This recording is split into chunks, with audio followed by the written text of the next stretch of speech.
Okay, and we're back on another tape, the 19th of February. And Sophia was sharing. Go ahead. Okay. Well, where I was that being in want or being in need is produced by, as we learned, not doing the word and believing the word in the first place. And we really want to give the adversary a hard time, and we cannot do that without having our needs met, because then we're just focused on what we do. We can't really, push and move the word and help other people if we're so concerned on, what's going on at the dinner table or, our phone bills and that kind of thing. Another thing that I've read before, I've heard so many other believers say it, and I used to do this, but, it's really retarded to give the adversary credit for screwing up your life when he doesn't even have legal rights over you. And I remember you said something to me a long time ago. You go, don't even give him that much credit. I used to go, the adversary's doing this to me, the adversary's doing that to me. And then we read in the section of Christians should be prosperous in the back, why the non-believers prosper, where it says,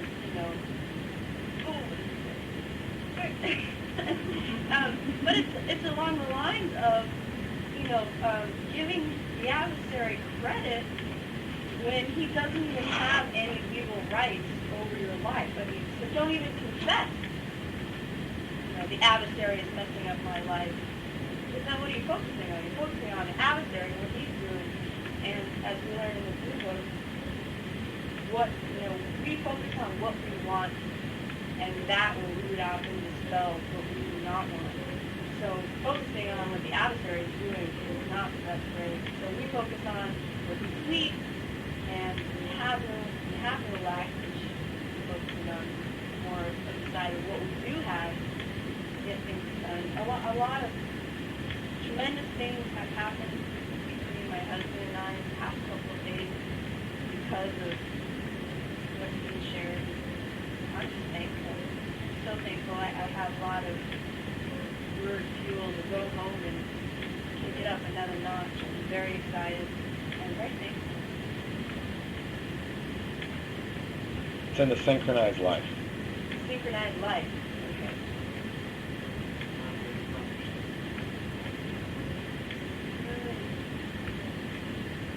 Okay. Okay, someone else? I read it as the often practice reading line. And I think that's a lot of what we have to deal with. And a few sessions ago, you had to mention how it starts a little bit, so you're in the middle, and then all of a sudden you're way out in left field. And it kind of reminded me of like an undertow explosion. When you go in, the next thing you know, your stuff's way down there, and you didn't even feel yourself drifting, away from where you is your house. And so I thought that that's something that's happened in my life. It's good to know that there is, your face. A lot of times, life doesn't stop. And you can't control it, You can control your believing and your thinking, but you can't control other people's actions, what they do. So, it's neat to know for complete and absolutely complete. And, that we have nothing to be anxious for over that. And you're not lacking anything. And I was also touched by, the two disciples and how, as a couple,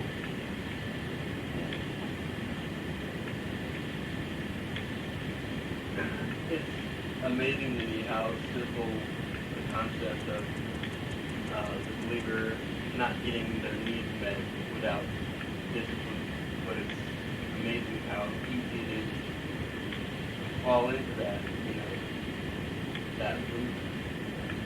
It's sitting there thinking, you know, I'm a graduate of the class. I've been to several advanced classes. You know, I know what the score is, and I know what the deal is, but yet you're just sitting there thinking, oh, why, you know, I prayed for this, you know, why, blah, blah, blah, why isn't something happening, you know, but it's just so, you know, easy to not realize that your mind is not in the place that it should be all the time. You get, like you said, you know, a little bit, and, you know, you think you're totally focused on, you know, what you need to be focused on, but, you know, things are coming at you, and you're slowly drifting in another direction, and before you know it, you're totally facing the wrong way, and you don't even realize it, you know, it's like, so easy to fall into, so simple, you know, not to think about it. I mean, keep your mind, you know, going the way it should be, you know, and if that little bit comes, you know, course correction, everyone, you know, that word fancy, it's always course correction. Get pulled off, turn it back the way it needs to go. That's pretty cool, man. It's like a smack in the head. It's like, wow. You already knew it, but here it is again. You're like, yeah.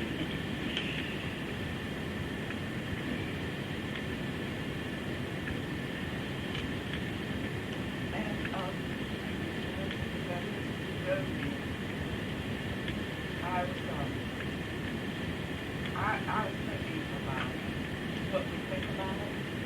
So many times helps enables our to move our mind and think about what you think about it. Because if you think about what you're thinking about, then you can like put the brakes on. If that mind goes like a little gerbil, you know, it keeps going around in this circle, and then you don't know when it got off course because you don't remember. Because you don't really consciously think about what you're thinking about. Many times I'm talking for you, but I noticed that being around this guy, he seems to be thinking about the word all the time.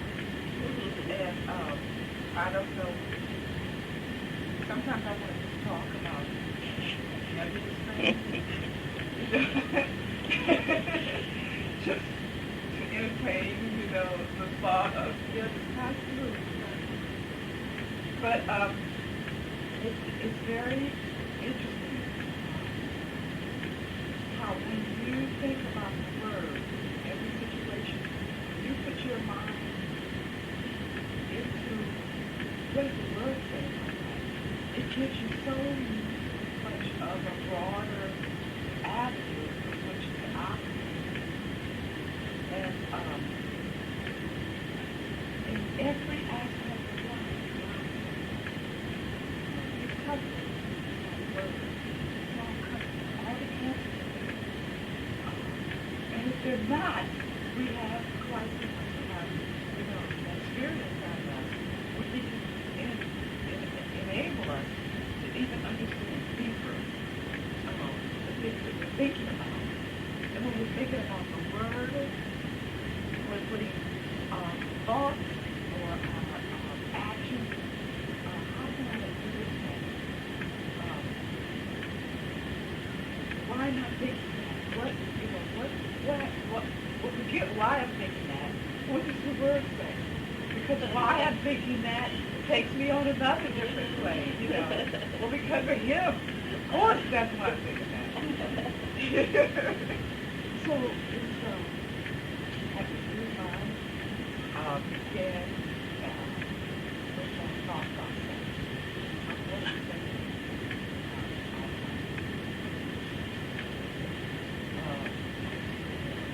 Share that. As we sit here and listen to different teachers share not to get greedy in the room. But stay our mind, stay that mind. If you hold that mind down, it will keep great control. It will help. So that our brain can capture the word and formulate information that we need to not get caught, not get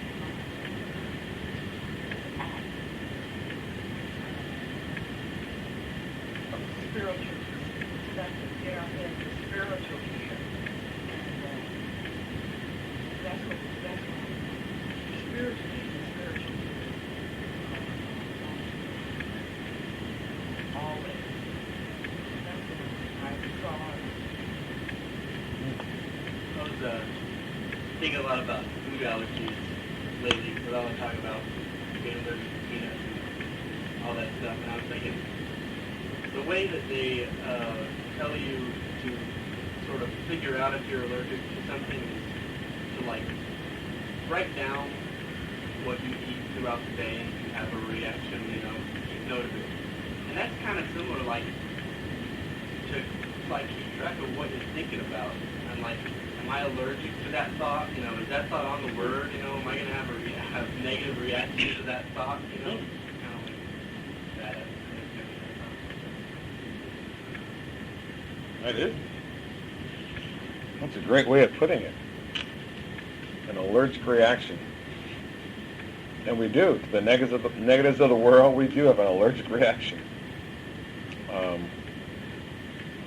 It's great, Sophia, what you were sharing also about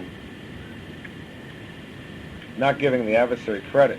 He already has credit for what he's doing in the world. I mean, Ephesians lays it out. He rarely has to do anything specifically to you. Because most of the time, we're just dealing with what he's already put in motion in the world. Remember the four fronts. Yourself, which is really your old man nature. Others, environment, and idols of religion. So with those things out there, he just keeps that merry-go-round going around to affect you without having to specifically do anything. Again, if your tire goes flat, it's not that the devil stuck a ice pick in your tire. Tires go flat. Well, you already know that tires go flat, so do you have a spare? And if you don't have a spare, then your tire could go flat at a time when you're going to be out in the middle of nowhere. Cars wear out, don't they? Yeah. You know that right now, don't you? Learned that one the hard way. Hang on. Okay. Now, they can last a lot longer with proper stewardship and believing God and being thankful to God for your car. Can last a long time. My cars will last until I give them to someone that doesn't have the same believing that I have, and then next thing you know, they drive it without oil. Not you, but I think your brother did that once or something. I did that with the Marquis. Oh, you did? Okay. Something happened to the Marquis that was just my ignorance. Yeah. Sometimes when you have a car or something and you're like, man, this car sucks or whatever, blah, blah, blah. It's worse. It gets worse, yeah, like stuff just happens to it. You're like, man. Which is why, as Evelyn knows, I don't let anyone talk about my car. No, your car's good. No, you don't talk about my car. And I don't talk negatively. That's right. You don't talk negatively about your stuff. Oh, your computer's so... Hey. My computer's great. Your computer is a different story, but mine is great. So your things can last, but eventually, your car runs... So, does God need to tell you to prepare for the day when your car is going to be, run out? It's not something... So did the devil kill your car?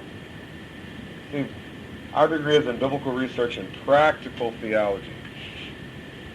there are certain things that you can be a natural man and you can know.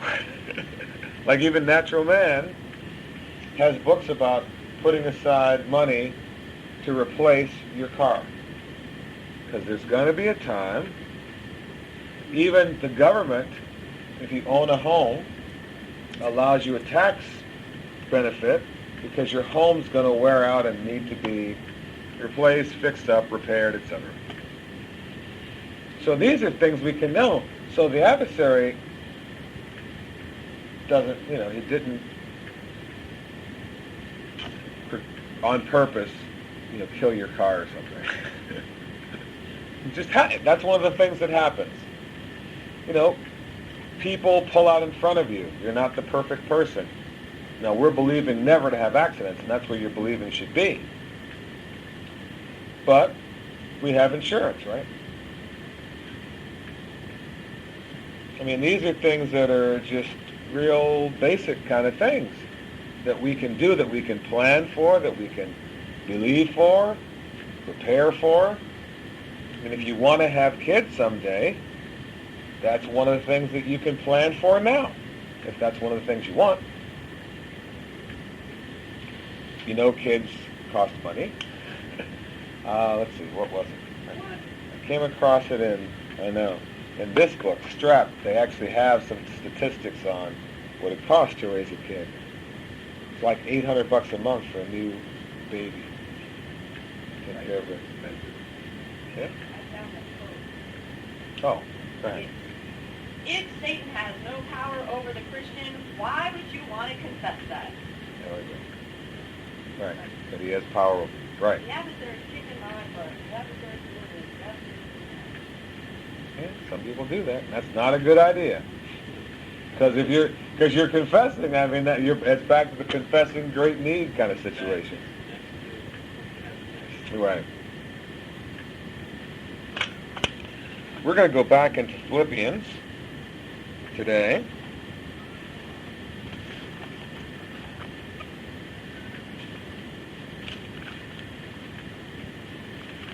We're going to really think through some things and talk about some practical stuff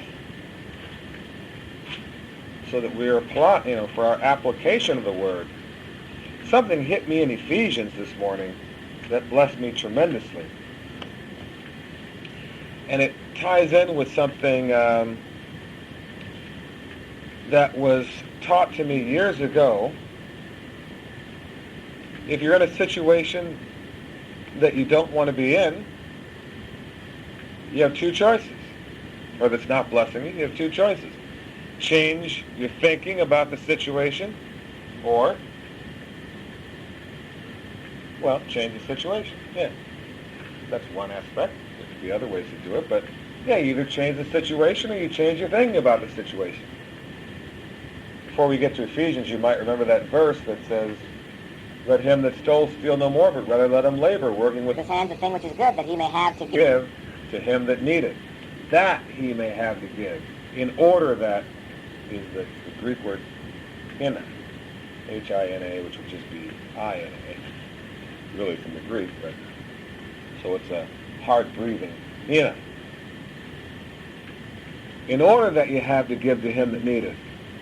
So if you have a job where you'd never be able to have to give to him that needeth because it's not enough to even take care of you, well, what are your options? For that situation, yeah. You either got to get another job. You got to do something, though, right? It's not sufficient because the Word says, but rather let him labor, working with his hands the thing which is good, that he may have to give.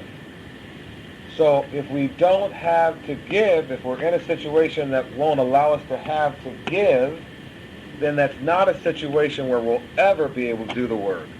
And the Word says it's available. Because it's right there. Would God ask you to do something that was not available? Yeah, but I like working at Burger King for $5.50 an hour. So, tell it to God. Don't argue with me.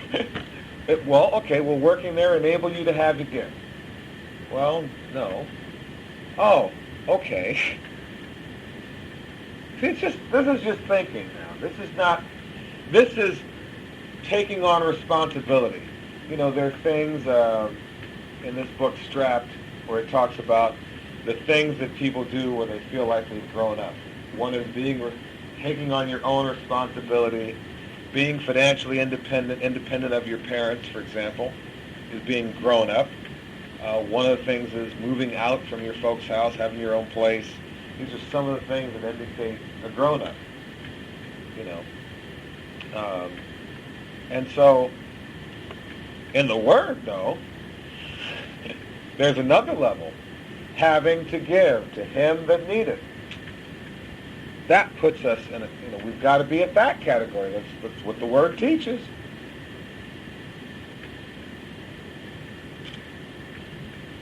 You know, that's interesting, too.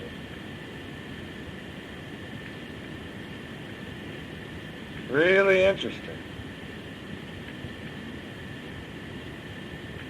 Just a thought. Again, this is one of these things that work, you know, maybe 30 years from now I'll know the answer. But just a question.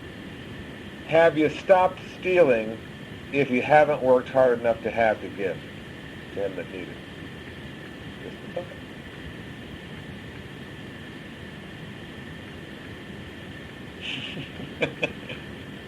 In light of that verse, you know. Have you really stopped stealing?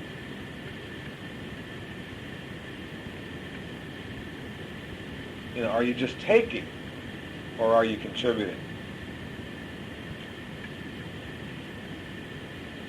Just a thought. But that's the standard of the Word. So that means, what, like you're saying, Ed, renewed mind. Okay, I'd like to just surf all day, for example. Or maybe there was times when I spent a lot of time playing Miss Pac-Man. To the point I'd go to sleep at night, and I could see, and I'm serious, and I would see Miss Pac-Man running through my head, you know, because I played so much. I still worked. But after work, a lot of quarters went into Miss Pac-Man. Oh yeah, my hand hadn't had oil on it, you know, because you get used to any machine after a while and how twitchy it is. I could have done a lot. I've been further than that screen. But so maybe I'd love to have a job where I just played Miss Pac-Man all day. But I don't know of it right now. There may not be any available in this town. And so, will that enable me to have to, do you understand? See, Evelyn handled it yesterday. It was wonderful. When you're young, you put on your clothes whenever you want, go. But now it's time to take on responsibility, and someone else puts your clothes on and says, okay, now go this direction. Well, God told us you work enough to have to give. That was one of the things that made, I mean, for somebody it might be perfect to be a cosmetologist. But when I was in that situation, learning to do hair, I mean, sure, I enjoyed it and everything, but it was like a joke. I mean, yeah, I could do that and have fun, just like playing, you know, dress up or whatever all day.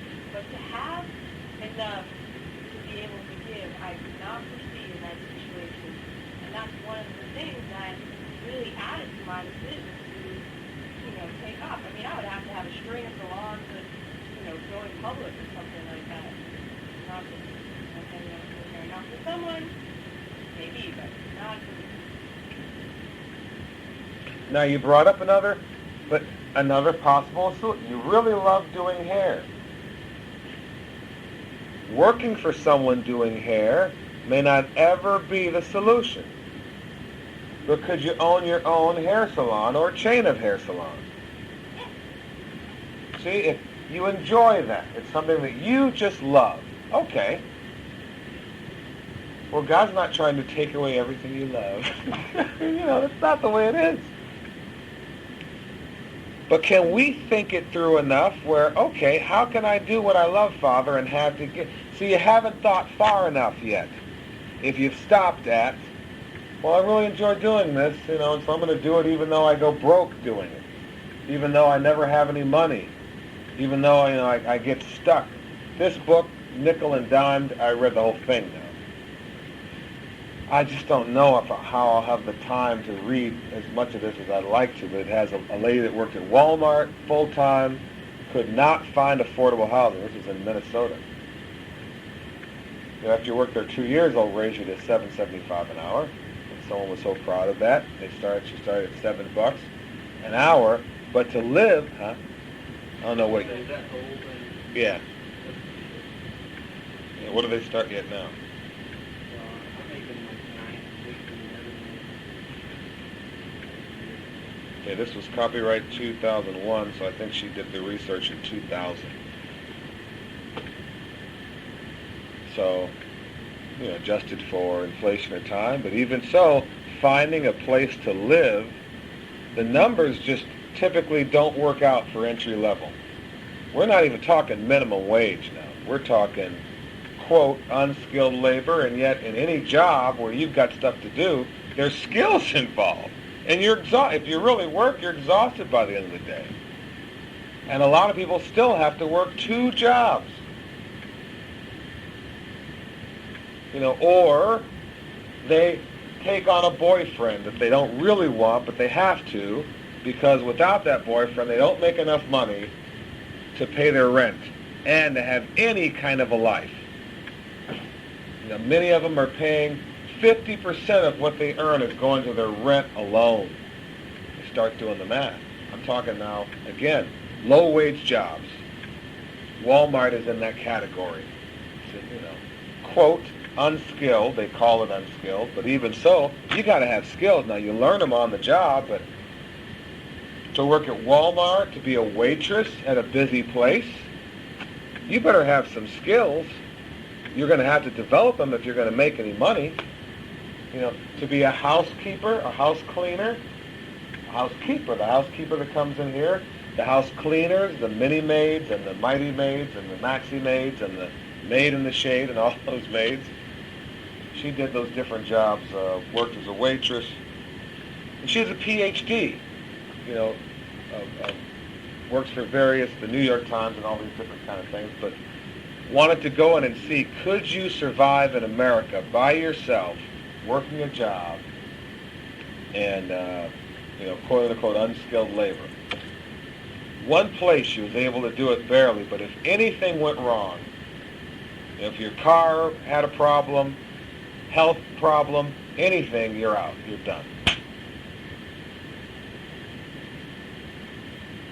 It really, I'll tell you, it brought some things, for me, really brought some things home. Because I haven't been in that kind of a situation. My mind's been in the Word, where I know God will take care of it, and all I got to do is believe and all that kind of stuff. But and training that I received as a WOW, from the WOW program, practical things, take the first job when you go into an area, and then don't quit that job till you have another job, and some of these other things, and how we were taught to go in and find a place to stay. And Dr. Roth taught us many years ago, think in terms of living together as a family. If you get 2 or 3 believers to live together and share, and have fellowship right there, and have all that, and begin to grow, and then you can save to have things. But these people, they don't have enough to save to even, many of them, to even rent a place, let alone buy a place. They're saving for years. And one little thing happens and boom, done. I started thinking about the people that work for me now. And one guy I didn't even know was homeless until Evelyn told me that works for me. But I didn't care. I didn't know. As far as I was concerned, he went through the interview process. It was fine. He was working out, so we hired him. I didn't realize the guy, I don't know where he was living, out of a car or something like that. He got run out, he came out of jail. They had heard about the jail.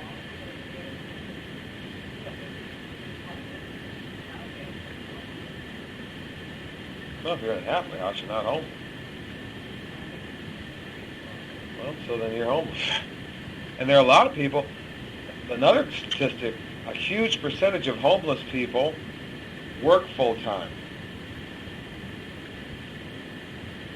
So a lot of the stereotype of the lazy, don't want to work, homeless person, some of that's bupkis. Working full time, but living in a car in the parking lot of the job they work in, or living in a van, just don't. I mean, it's really something. Again, that's overall the adversary. It's not particularly picking on any one person. It's just the overall thing going on, where the middle class is being squeezed out. Used to be you could come right out of high school, get a good paying job, making, not that many years ago, making $48,000 a year or whatever. You work in a factory, working in a tool shop, working in a making cars or something. But things have changed. Where, okay, so now here's this great move towards education. So enrolls education. Strap. Where now a bachelor's degree is the equivalent of a high school degree. It's like the beginning of any hope to get to the middle class, where you have enough to at least rent a home. Now even like to be a mechanic and stuff, you have to get like pretty much a degree in like mechanics. You got to get certified and all that stuff, pay for school to even be like a mechanic. Out and go get a job. Yeah, they Sure. Or be trained, the apprenticeship program. So then masters becomes the thing. Okay. So if I'm going to separate, this is just what's going on. If I'm going to send, you guys know this, you know this. You probably know it. You're right there. I mean, you know what's going on. So you're taking bachelor's, okay, I'm going to be okay. And then you find out, well, a lot of the positions, if I'm going to separate myself out, I better get a master's. And then you go for your master's. If you have some help from family, it's wonderful. Otherwise, you have tremendous debt getting out. Tremendous debt. You could end up with your master's having $40,000 in debt.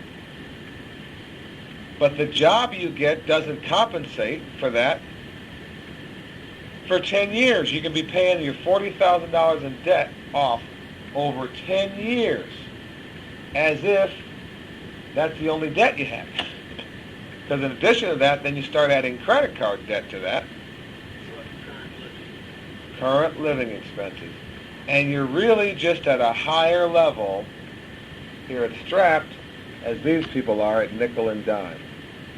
They're staying in a trailer or a hotel where 10 of them or 5 or 6 or whatever are staying in there paying $60 a night. You're staying at a place where you're paying, maybe $800 a month, but the pressure is the same. Man, you look at it and the only way out is the Word.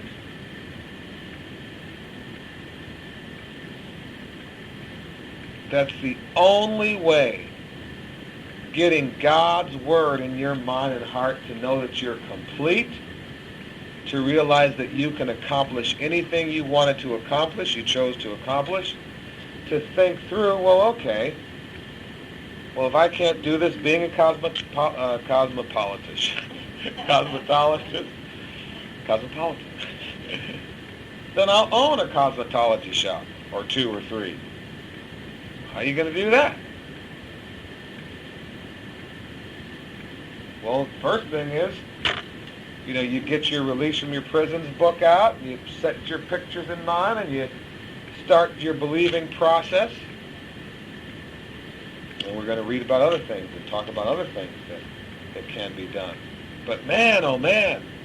And then I already talked to you yesterday, then you get your PhD, and by the time you get your PhD, the whole industry has shifted, and now PhDs are no longer sought after. That's the other thing now. What about all the people that went to school for certain things because that was hot? By the time they get through with schooling, it's not. And there's too many of them, and it's not the big thing anymore. And so now you have a PhD and you're still a waitress. Or you work in some other job. Or better go back to school. Well, when do you ever start life? Because the playing field keeps changing. So, like you're saying, life keeps moving. Just like you're saying. The clock keeps ticking. Right now, this is the hot industry. Okay, I'm going to go to school. Oops, I need more. 6 years later, it's not the hot industry anymore.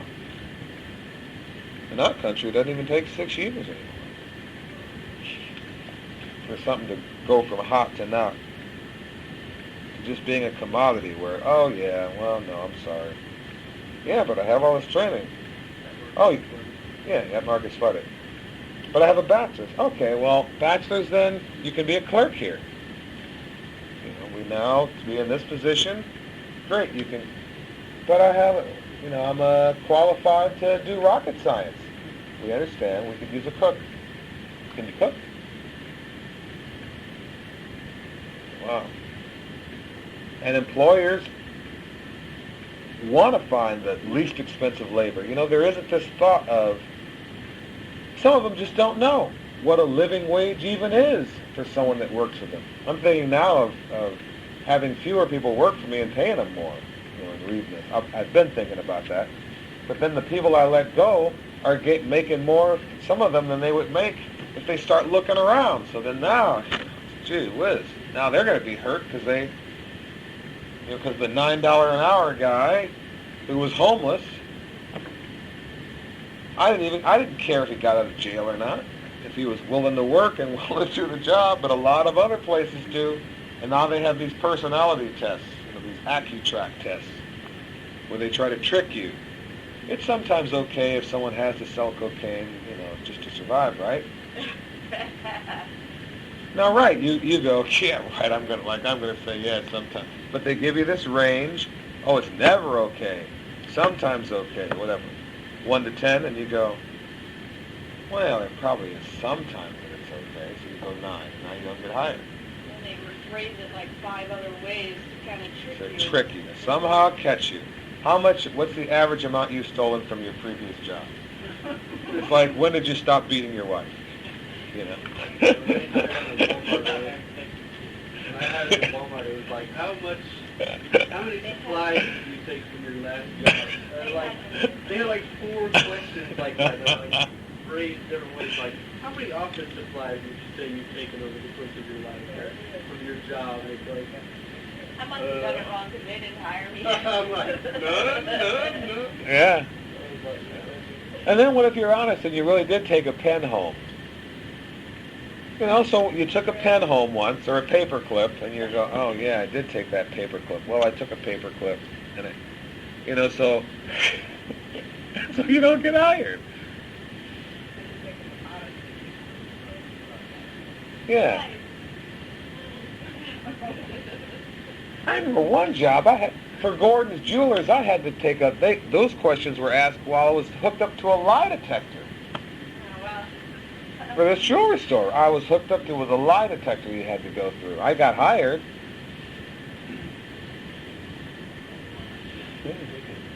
Well, you know, and they asked about drugs, and I'm like, well, that's been 10 years, but, you know, but I did say, yeah, I used to smoke pot, you know, that was 10 years ago, but they don't really ask you how long ago it was. Right. In parentheses, that was 10 years ago. Right. I haven't had to take a pee test today. That's more since a newer thing, I guess, compared to when I was looking for work. But it's a big deal. Yeah. And they don't test for alcohol, and they don't test for, and LSD is out of your system because it's water soluble in like a day or something, and a lot of other, like cocaine is out of your system in 3 days, but marijuana lasts for 3 weeks or something like that. It's a long, well, whatever it is, but it's a long period of time. So you can be you know, in the crack, you can be in the heroin, you can be in the LSD, you can be an alcoholic. I mean, you can be a lot of things.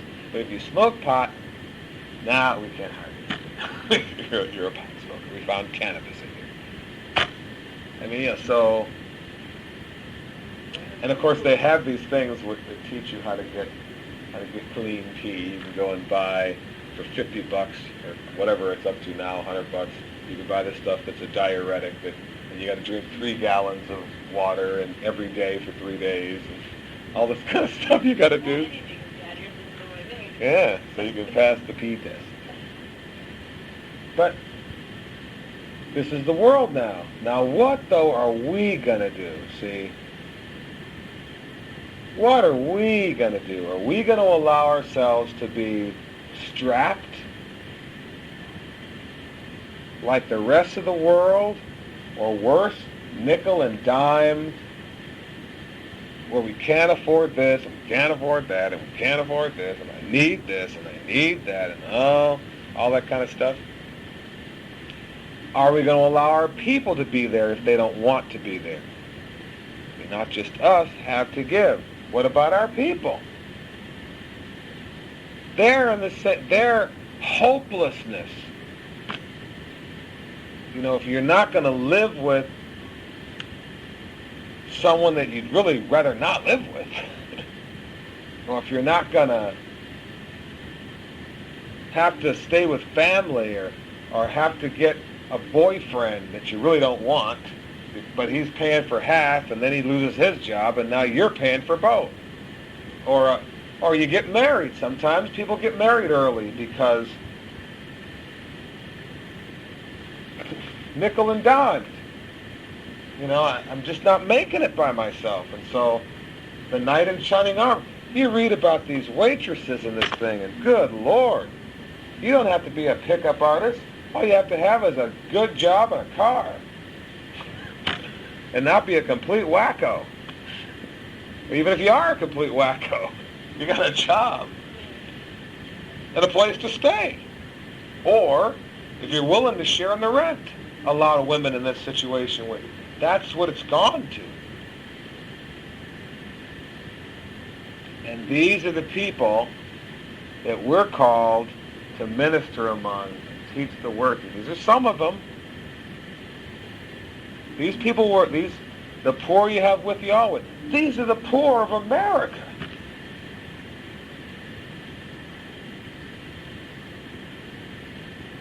The land of the free and the home of the brave. See? And these are a higher level of poor in America. Well, the majority of us in America say that we believe in God, and then still the majority say we're Christian.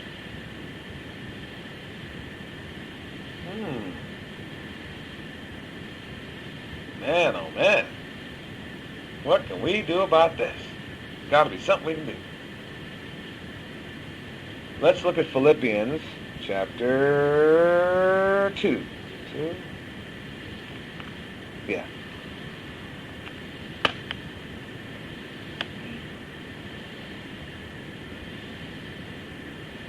First of all, see, for ourselves we've got to do something. Here in chapter 2, verse 12, wherefore, my beloved, as ye have always obeyed.